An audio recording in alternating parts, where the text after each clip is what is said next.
You just realized your business needed to hire someone yesterday. How can you find amazing candidates fast? Easy. Just use Indeed. Stop struggling to get your job post seen on other job sites. With Indeed sponsored jobs, your post jumps to the top of the page for your relevant candidates, so you can reach the people you want faster. According to Indeed data, sponsored jobs posted directly on Indeed have 45% more applications than non-sponsored jobs. Don't wait any longer. Speed up your hiring right now with Indeed. And listeners of this show will get a $75 sponsored job credit to get your jobs more visibility at Indeed.com/kidsandfamily. Just go to Indeed.com/kidsandfamily right now and support our show by saying you heard about Indeed on this podcast. Terms and conditions apply. Hiring? Indeed is all you need. Pet Life Radio. This is Pet Life Radio. Let's talk pets.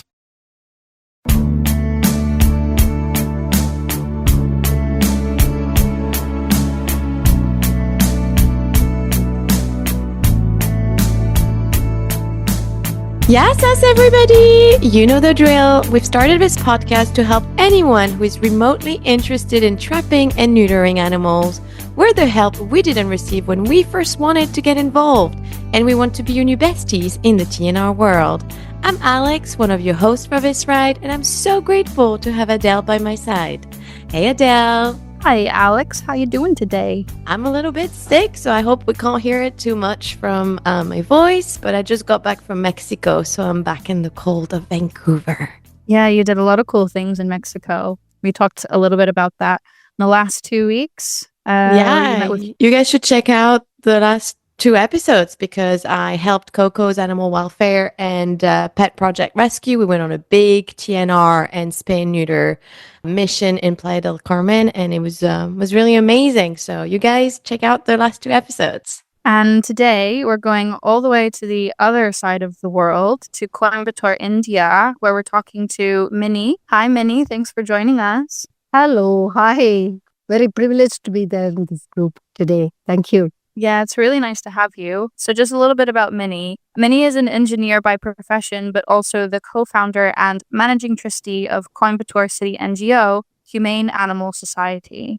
She strongly believes that making a difference isn't as important as making a living. And really cool, is a recipient of the Nari Shakti Puraskar, the highest civilian honor for women in India. That's a huge recognition of your work in the field of animal welfare.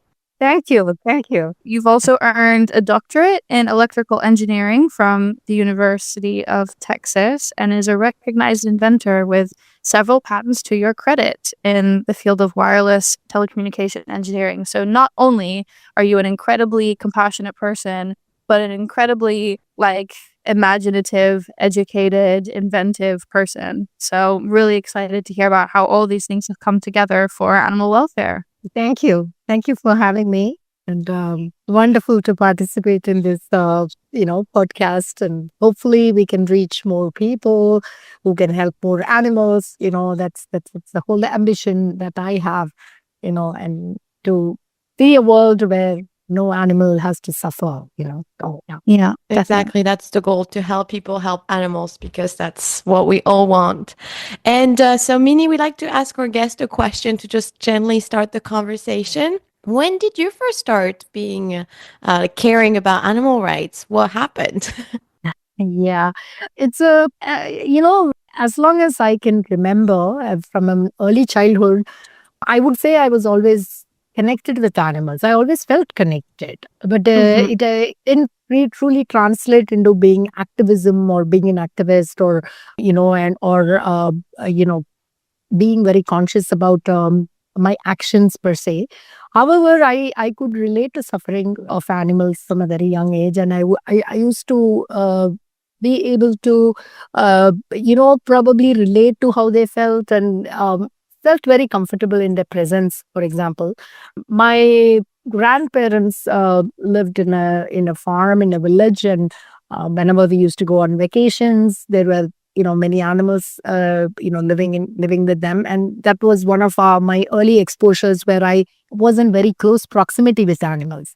Yeah. One of the incidents that truly probably made a very deep impact in my life was, a particular incident where a neighbor came out of the house and had this, chicken just lifted from the ground. They were all, and with a swift motion of the knife, just had the head severed. And while holding the head in the hand, the bird fell down and the bird was flapping her Oh my wings, God. his wings. I Mm. mean, it's a male. I mean, a cock that was being severed, and I can remember what went through me. It was very shocking, and I just. A lot of thoughts just went through me at the time. I was 11-year-old child, just witnessing it, and it left a very deep impact because we used to eat chicken at home, and the fact that what is on your table is related to a life and what that Mhm. life meant and what that life meant for that individual was something, it struck me in a very brutal fashion. And that was probably one of the first turning points in my life.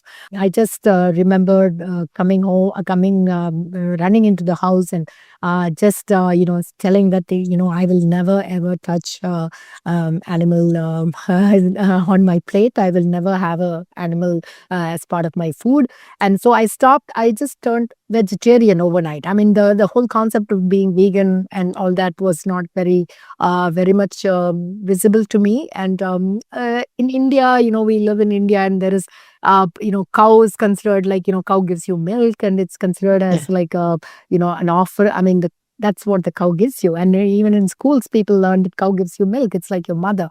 So those were all the thoughts that were totally lost on me. That was cruel as well. But, I turned vegetarian overnight. And even though people around me felt that it was a reaction to a traumatic incident that would not last very long, it truly, what you call strengthened with every passing day. And probably my whole life of being connected with animals got a very strong foundation from that point. And I turned vegetarian, Mm. like I stopped eating fish. And it's from a coastal village in Kerala where, fish is like a staple diet. Every day you have Hmm. fish. So I stopped eating fish and meat, chicken, overnight. And that was truly a turning point. Yeah. So after that, over the years, I've always been more conscious. My vegan journey, the beginning of my vegan journey could have been there at the point. But for me to become a fully vegan, it took several years, and Yeah.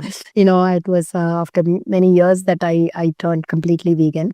Yeah, Amber. So Amber, the co-founder of Saving Lives, went to see Minnie a couple months ago. I think it was back in November, and she was so happy to find a rescue a shelter that has a vegan option and that was run by a vegan person because it's not always the case. And I remember she was raving about it, and she was so happy. Yeah, like she raved about you, but also the fact that you were vegan really, yeah, struck her. So that was really nice. Yeah, truly, that was the best decision in my life ever. I mean, going vegan, nothing can beat it. I think that's probably the most significant decision and the best decision ever I've made in my life. Can you tell It's us a bit more about the Human Animal Society that you run? Can you tell us a bit more how you started it and how you run it? Yeah, yeah. So, yeah. So I was like any other, person who, and also probably a little, kind of an overachiever from an early childhood. Always been, good at academics, do well. But I always had a sensitive side to me. I can always remember that suffering really moved me, and wherever I lived, wherever I was, always tried to be kind and helpful, mostly for always had animals as one of my priorities. So starting Humane Animal Society was never part of my agenda, and just that I was always helpful to animals, and I tried to be of use wherever I was. I used to volunteer while I lived in the US, and I've always tried to be of any assistance to an animal in distress. Other than that, I did not have any plan to start an organization in India. But we moved. We lived in America from the early 90s until early 2000s. 2004 is when we moved to Coimbatore, and for some reason, I mean, like over a period of time, of course, you have changed yourself, your exposure, you as a person has transformed in the way you consciously think about Yeah. everything around you. And I found so many animals just immeasurably suffering on the streets. And the fact that there wasn't any organized effort in the city, there weren't people who really were concerned about it and even thought, had spared a thought about what to do, that really disturbed me. And it was quite a very, very disturbing period of my life where I used to think, I mean, what's the point in us living our lives like thinking just about ourselves as humans, but not, concerned about the environment, concerned about so many sentient creatures suffering every day on the streets and, just ignoring them, turning your face away and going. And just didn't seem right at all. So I strongly felt that, we must do something about it. And that is how the seed of Humane Animal Society was born. And I had also, adopted a pet while I was living in the US who came along with us back to India.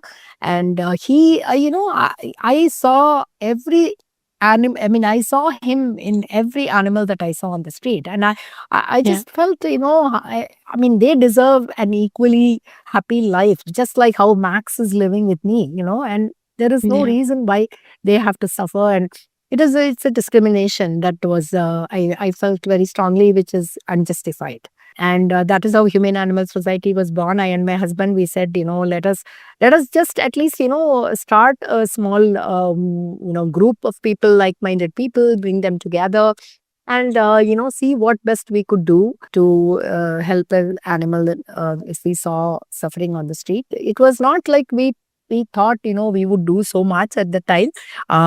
We just felt that, it would be possible to, if we ever came across an animal suffering, we should be able to do something about it. And we should not think that we are helpless and we can't do anything. So that thought of being unable to help an animal shouldn't exist. So that was truly the motivation to start Humane Animal Society. It started as a very, very small 3 to 4 people, and we were brainstorming. What do we do next when we see an animal suffering? How do we go about what are the steps we can do? So that is the origin. That was in the year 2006 when we registered the organization in Coimbatore, and we had a small, what you call a bylaws, and what are the objectives and so on. I mean, we do a lot of research into it, but it's the first time, and it was not like something we were all experienced with. So, and lot of bureaucracy in India about getting an organization set up. So we went through all the early pangs of growth and birth and growth, for the organization. Yeah. Yeah. So, to your point, talking about the different ways to help, not only is HAS a shelter, but also provides some medical care and things like that to animals, but you also run a dog population management program. Could you tell us a little bit more about that specifically and what that looks like and what your day-to-day looks like running that program? Okay. So the spay neuter program was not new to me because I lived abroad, and spay neuter is part of the culture, right? I mean, companion animals are always spay neutered before adoption. That's part of the protocol, and to prevent unwanted proliferation. But here, that was non-existent. There was no spay neuter program in the city. And there was a new official rule that came in the state of Tamil Nadu that, municipalities and panchayats and all these bodies, local bodies must start something like this because stray dog, problem was quite serious. A lot of complaints were coming up and so on. So the government decided that they should do something, and then they started a small center. So now when the center started, I was very interested because this is where you truly can make a difference. There's a number of animals, the less animals that are there on the streets, the less suffering that they have, and the better life that they can lead. So I thought, I must go and try and see, what I could do to help out this program. What saw me really shocked, everything out of me, because it was run in a very, very primitive way, in a very poor fashion, without aseptic protocols and, no procedures. And it was done in a very, very, unorganized and unprofessional manner. So the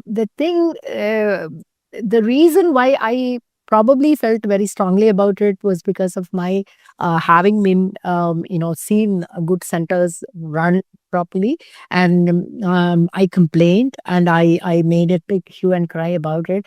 And what eventually happened was the whole center got thrust on us. And so that was also something we never expected. It was not something we planned to have, because we're just starting. We're just starting. We didn't even have, like, basic, ideas about how to run. I mean, of course, I knew what spay neuter was. I knew how it was done, but it was not, none of us were proficient in doing it, and we were not experienced. And then the center got thrust on us, and then started a whole new journey of how the spay neuter program should be run professionally, bringing, expertise, training our staff, training our vets, one by one, building blocks like one stone at a time, training one person at a time, we had one vet and one helping staff. That's how we started the spay neuter program. So yeah, it was a huge, huge challenge, but we did it and we didn't give up, which was really something I'm very, very proud of today. Because coming to think of it, I just don't know how. Maybe I was young and restless and must have been, been raring to, like, okay, fine, let's take this on. So that is how it ended up getting that center got stuck with us, and we started to run it, and we started to run it professionally. The whole 9 yards of running a Okay. ladies' center. Yeah. I mean, it's a huge amount of work to establish your own project like that, especially with a center. So much goes along with that. Are you mostly focusing on dogs? Are you having your own staff go out and catch them who have been trained on that, and then they're bringing them to your center and they're being sterilized? What does that look like? How many animals would you be dealing with on a daily basis? Or is this more of like a once a week kind of thing? No, it's a daily thing. It's a daily thing, and we have a program where we also work with communities in India. As you know, there is, of course, there are three type of dog population. So the animal that we work mostly with are still dogs.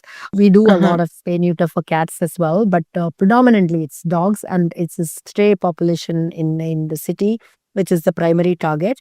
However, I would like to just make a distinction between among the three type of dogs that are there. So the first category is the pet category, which everybody knows. Okay, it's a pet dog, your pet dog at home. That's one category. Then you have the community dog category, which is, it's not, they're not owned, but they're not like truly stray, because they do have people caring for them. They do get food. They are, supervised in a very, very superficial way, and they are. People do care for them. If one of them fell sick or is not eating, that someone would, immediately raise an alarm and try to, find a vet who can come and treat, something like that. So that's the category. And then the last, which is the most prevalent one, is the street dog population that is, free roaming. They are not owned by anybody. They have a free, run, everywhere. They get, the waste food that is available on the streets. And some people, if they are kind enough, they will probably put some food here, there, but they're not really supervised. So our primary target is the street dog population because they are the ones who suffer the most. So we target them in terms of catching. So every day we do catch about 10 to 15 dogs. We bring them and the previous day, the lot that was caught the previous day will be the ones that will be operated on that one particular day. So if yesterday we caught 15 dogs, those will be the dogs that will be operated today, and the ones we catch today would be operated tomorrow. So because we keep them overnight because they have to be fasting before the surgery, and that will also give us some time to observe them to see if they're caught from the streets. So they might have some underlying condition which you didn't know. At least that gives us some time to observe them to see how active they are. Are they like really sick, or are they showing any signs of distress? So it will give us some time to do that. So we do surgeries on all 6 days of the week. Sundays usually we don't do spay neuter surgeries unless there is an emergency or there is a special surgery. We do it. So in a month, approximately we do around 250 to 300 spay neuter surgeries, including dogs, cats, community dogs, free roaming as well. So that is the kind of thing. And apart from that, we also do rescue rehabilitation as well, because there will be emergency calls for rescuing. So we have a trauma. It also serves as a trauma center. Our Animal Birth Control Center also serves as a trauma center. And apart from that, we also have a sanctuary, which is where Amber and Ollie actually volunteered. And that is a place where we have a permanent residence over there whom we can't release back after we have rescued them. They would have, undergone some major surgery or some condition which will prevent them from leading a normal life outside on the streets, so which makes them vulnerable, and which results in us having to keep them for life at the sanctuary. So we have a sanctuary which is separate from the ABC and Trauma Center, which is away from the city. And we have about 250 animals over there, mostly dogs and some cats, pony to cows and all that. And so it's so we don't do a lot of rescue for large animals, primarily because we don't have the space for it and we don't have the resources for it. And it's not sustainable. Not sustainable as well. And also we do spot treatment for large animals outside. On the streets we do it, and sometimes we have people call us when an animal, a lot of animals are just left on the streets by people who own them, and there is no responsibility. And if we find a large animal like a cow or a donkey or a pony suffering on the streets, we do go there and do some spot treatment, try to find a safe place for the animal. But we can't do rescues, and keep them with us for life. That is almost impossible. Yeah. Yeah. I mean, you've said it yourself, to be able to spay and neuter up to 300 animals a month. That means you have to keep away from rescue as much as possible. You have so many animals coming through your facility and just have 150 residents. I mean, that's a huge indication that you're trying your best to manage the balance between rescue and prevention, especially being in a place surrounded by so many animals, whether you're in a really urban environment or in the countryside, and also being aware of all species like you guys are. Do you have any tips for how you approach the balance between rescue and prevention? When I saw in your stories earlier today that you posted something from Paws for a Cause, our friends in Delhi NCR, to try to find a home for some animals there. So obviously, like, you are thinking about, trying to approach rescue and rehoming. How do you balance that with prevention, spay and neuter, vaccination, things like that?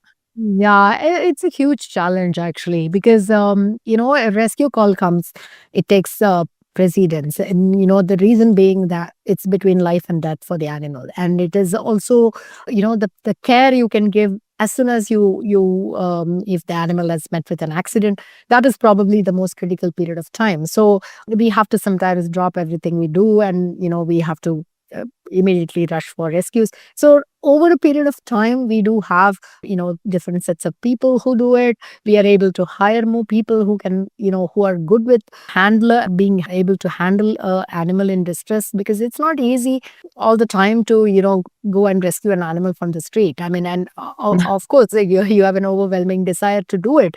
The animal is in pain and, can bite you and can cause a lot of problems, with the people around and creating, chaos all around. So you need to have a very calm, balanced set of people who know what to do, to remain calm, try to make the animal calm, try to handle the animal in a humane fashion, and, safely transport the animal to a place where it is possible to treat. So yeah, it is a huge challenge. We struggle to balance. I mean, if you're asking whether we balance it, we don't balance it very well. That fact is we don't. And so I wish I could tell differently that we have a separate trauma center with separate everything, separate. I mean, hopefully one day we may be able to run an exclusively spay neuter program that doesn't interfere with the rescue rehab, and we can run separately. But as of now, that's not the case. Can I ask you some more question about your sterilization program? At Yes. what age do you sterilize kittens and puppies? What are your requirements? Yeah. So we if it's a street animal that was, we generally assess the health, and we don't spay neuter very young animals. I mean, in the US, 2 months, it's like, they spay neuter them. But we normally, for dogs, we generally, we wait until 5 to 6 months for both male and female. And for male, usually when the testicles descend, we operate. That is what we use as a criteria for doing for males, and for females it's usually 5 to 6 months. For cats it's a little earlier. We normally do it at around approximately 4 months. The same thing. I mean, these days cats are like really very prolific. They start to breed very early, and they come on Yeah. peak very quickly. So we have also started to adapt that, and we do that with the age thing. We have also started to do a little bit more scientific ways of doing a blood test before we actually do the spay neuter program, which we were not able to do for a very long time due to lack of resources and also the time that it takes. And the earlier we are able to finish the surgery and release the dog back, the better it is, because the animal is back in its territory. They're happy there. So keeping an animal in a confined space always is very stressful, and it prevents healing, it prevents the emotional well-being. So a lot of those aspects will need to be considered. So we try to release them on the fourth day after the surgery. If the suture site is fine, we check the basic the scoring of the site, and also to make sure the animal starts to eat well and active and showing signs. And generally when the dogs go back, they are actually much more happier, and they actually integrate into the environment very quickly. So we try to do that to the extent possible. Can I ask what blood tests you're doing beforehand? Is it just a general CBC for their general health, or are you also testing for any infectious disease? So right now it's just only CBC. We just do CBC to make sure that the basic parameters are right, platelets are okay, the hemoglobin and all that's fine. Dog is not suffering from it. But strictly speaking, we should actually we should run a full blood test, because there could be underlying kidney issues and liver issues which may not show up on a simple CBC. So we don't do the entire spectrum unless it is a case where we strongly feel that there is something that we must check. And also if a dog that is caught is showing some abnormal symptoms, or showing something that is suggestive of some underlying condition, then we definitely will run a full panel test. I think that's pretty normal, though, for a lot of us running these programs, is to not do infectious disease tests before unless you see some indication of illness, to the point you made before of generally lack of resources. I mean, most people don't even do a general CBC blood test because of lack of resources. So it's understandable. There are a lot of things I'm sure we all would like to do more if we could, but, resources are a huge limiting factor. Yes, and absolutely, and also the numbers, right? And the number that we would like to target, we want to target as many numbers as possible. And then every test that you do, actually, it adds time and adds the thing. And in normally the Indian street dogs, they are extremely robust. I mean, they're naturally bred over generations, and very rarely we come across a situation where a dog had actually had a problem. And most of the Indian dogs, are genetically very diverse, right? I mean, they are extremely robust. So, to a large extent, it kind of justifiable. But we have started doing CBC now for more cases. We because we felt we have the resources to do it now. We have the more funding to enable us to be procured the CBC machine in our lab. In our own lab, we don't have to send the blood out for testing, which used to be a huge challenge. Sending the lab work somewhere else, waiting for the results, paying so much money. So we have got a lot of things in house now, so which has helped us a lot in moving forward in a better, more scientific way. We need to take a quick break, but we'll be back with more insights from Mini. Begging to hear more of your favorite show? Full episodes of all our shows are available on demand. Go to PetLifeRadio.com to fetch our entire lineup of Possum Pet podcasts. Also, dig us up in iHeartRadio and iTunes. Let's talk pets. Live and on demand only from Pet Life Radio. Let's talk pets. Let's talk pets On Pet Life Radio. Pet Life Radio. PetLifeRadio.com.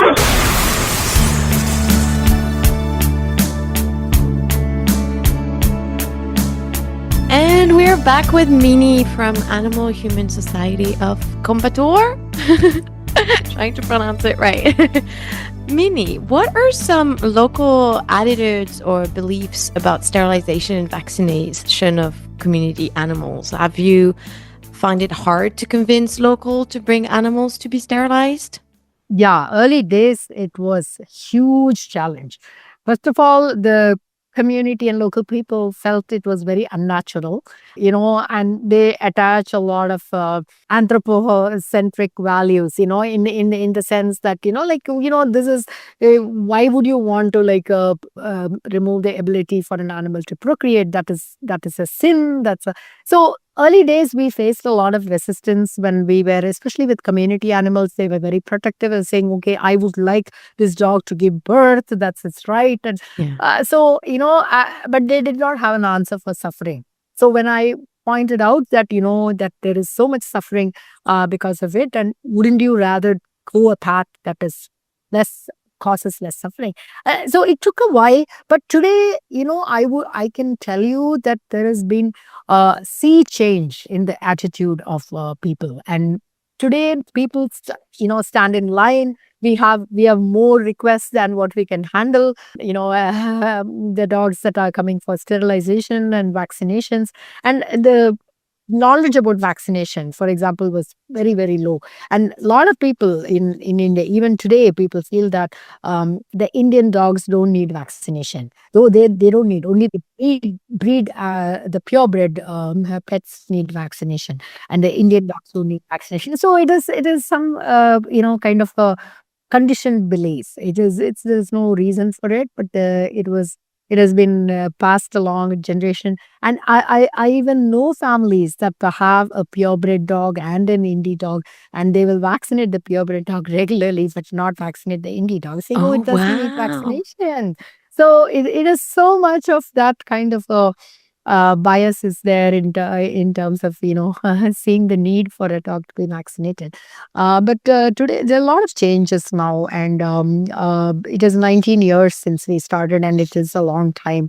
And we just celebrated our 19th year of inception of the organization, and I can see that there Yay. has been a huge change in the attitudes, mindsets, and community people, the kind of responsibility that they're taking, and people who are feeding. A person who feeds always, in India, food is like very important. I mean, oh, go starving or not having a meal is considered like a very, very bad thing, for humans. And so, they attribute the same thing for animals too. And, this animal needs to be fed. But then, feeding comes with a huge responsibility. So I said, if you just feed a dog and keep feeding and don't take care of its sterilization and vaccination, so what you end up having is this dog giving birth, every cycle, and you Yeah. end up having like, millions of puppies, and some of them getting run over, some of them suffering, some of them not even making it. So that educating community, creating awareness, education has always been a big part of our work. And right from beginning, we focused a lot on that, which has reaped huge benefits. And educating communities wherever we go, we sit there, we try to explain. If someone visits the center, we try to explain to them how better you can take care of the street animals. And then they say, I have seen this dog, I've seen this dog every single day, and this dog is having this huge wound. And I'm like, this is where you can help. You don't have to think you can't help, because we are here to help you, and you have to support us in terms of coordinating the rescue. We don't even want you to, give any money, but if you can, of course, you can raise some funds.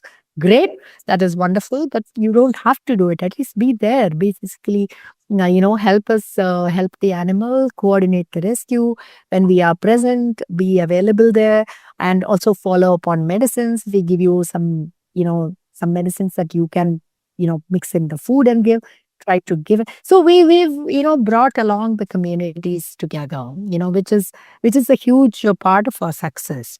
And today we are able to touch so many animals. It's because of the communities that we have brought along with us, to grow along with us, empower them, making them able to carry out those work that we are unable to do. Go and do it individually. Yeah, definitely. And it is a huge amount of work. To that point, we know pretty much globally in a lot of different communities and countries that the animal rescue and protection sector is predominantly taken care of by strong, educated women like yourself. Would you say that is the case across your facility, across the sanctuary, across India and other rescue groups as well? Yeah, that's something that stands out. I totally agree with you. I mean, I'm not saying that there aren't men, and there are very compassionate and kind men, and they're part of our organization.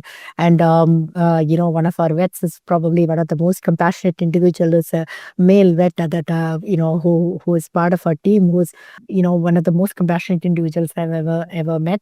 So it is there, but women, in general, are the strong force behind, because I also feel that the whole animal welfare movement and is also very closely connected with the feminist movement, right? I mean, it's if you think about it, there are a lot of parallels. You can draw so many parallels about vulnerability, about discrimination, about violation of the body. I mean, like there is so much in common. So it is not very surprising that there are strong women behind many of these organizations that are very animal centric, and also animal rights movement led by very strong women who feel very strongly about their rights as women, as the most vulnerable, if you see in any society, is women, children, and animals. Yeah. So it's a parallel that is there. And I find that all across, not only in India, all across the globe, that is a fact. And there are a lot more women, strong women, who are behind these movements. One last question to wrap it up for all those women and men also that listen to us. Any tips for anyone who wants to start getting involved in TNR or, just rescuing animals? Any tips for them? Yeah. So, my tip is that, of course, we all will make mistakes. We do make mistakes. But what I would strongly suggest is to do a lot of homework and, go visit, go learn, equip yourself very well. I'm not saying, in spite of all that, you will not make mistakes. You will still make mistakes, but you can at least reduce some of those, heartbreaking moments where you have really done something with a great intention but has backfired, and so my thing, I mean, there are so much resources now available, and the world has become much shorter. You can learn from anywhere in the world, and you can bring in best practices that are done in different parts of the world, that to bring it to your own center. And always start small. Many times I find people who are saying, oh, I have this target, I have this thing. I mean, don't have a target. I mean, it's an animal is not a target, right? You do quality work, always put quality above quantity, and always have the vision of, it's a life that you're dealing with, and give that importance. It's as precious as your own life. So I think that would be my only advice. That's a great advice. That's amazing. Thank you so much for coming on the show, Mini. You've inspired us. You're just incredible, and you're doing such a good work for the animals. So thank you so much. And thank you so much. And I have great appreciation for Amber and Ollie, who really, facilitated this. I mean, they were wonderful volunteers, and they came at a time when we were desperately, short of people, and they just, just jumped in and just did whatever it took to do. If some people would like to be like Amber and Ollie and come volunteer with you, where can they find you? Yeah, they can find us. We have our website, hasindia.org, and we have our social media handles. Our Insta handle has Coimbatore, and our Facebook. I mean, our social media is quite active. Thankfully, we have, not me running social media. I'm very, very pathetic when it comes to doing things like that. But we have young, vibrant, people who are very passionate about putting up their stories, transformations. Please, we would love to have volunteers. And volunteers have really made a big difference to our organization. And like what you are doing today, I mean, it would not have been possible had Ollie and Amber not come and visited us. And so that has made a big difference. Thank you. Exactly. Thank you so much. And for all of you who are listening to us, we would love to hear about your experience. So send us a DM on either Saving Lives with 2 A's or Travel Animal Rescue on Instagram, and we can have you on the show. We can answer all of your questions. Let's talk about spaying and neutering, and let's save those animals. See you all at our next episode. And in the meantime, stay out of trouble and keep trapping to save the streets one animal at a time. Let's Talk Pets every week on demand, only on PetLifeRadio.com.